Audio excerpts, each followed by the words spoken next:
Hello, എല്ലാവർക്കും നമസ്കാരം.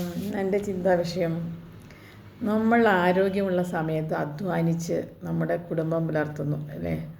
നമ്മുടെ മക്കൾക്ക് വേണ്ടി, ഭർത്താവിന് വേണ്ടി, ഭാര്യയ്ക്ക് വേണ്ടി, അച്ഛനമ്മമാർക്ക് വേണ്ടി, സഹോദരങ്ങൾക്ക് വേണ്ടി, അവരുടെ സന്തോഷങ്ങളിൽ കണ്ടെത്താൻ വേണ്ടി നമ്മുടെ സന്തോഷങ്ങളും ആഗ്രഹങ്ങളും ഇഷ്ടങ്ങളും ഒക്കെ മാറ്റി വെച്ചാണ് അവർക്ക് വേണ്ടി നമ്മൾ ജീവിക്കുന്നത്. അങ്ങനെ നമ്മൾ ജീവിച്ച് അവസാനം ചോരയും നീരും ഒക്കെ വറ്റി വേരറ്റ ഒരു വടവൃക്ഷം പോലെ ആകുന്നു. അപ്പോൾ ആരും തിരിഞ്ഞു നോക്കാനുണ്ടായില്ല. അപ്പോൾ നമ്മൾ എന്ത് ചെയ്യണം? നമ്മൾ മറ്റുള്ളവർക്ക് വേണ്ടി ജീവിക്കുന്നതോടൊപ്പം നമുക്ക് വേണ്ടിയും കൂടെ ജീവിക്കാൻ നമ്മൾ ശ്രമിക്കുക. നമ്മുടെ ആഗ്രഹങ്ങളും സന്തോഷങ്ങളും ഇഷ്ടങ്ങളും ഒക്കെ ഒരു പരിധിവരെ നമ്മളും ആ കൂട്ടത്തിൽ കൂടെ സാറ്റിസ്ഫൈ ചെയ്തുകൊണ്ട് പോരുക. ഇതെല്ലാം കഴിഞ്ഞ് മറ്റൊരു അവസരത്തിലാകാമെന്ന് വേണ്ടി മാറ്റി വെച്ചാൽ നടക്കില്ല.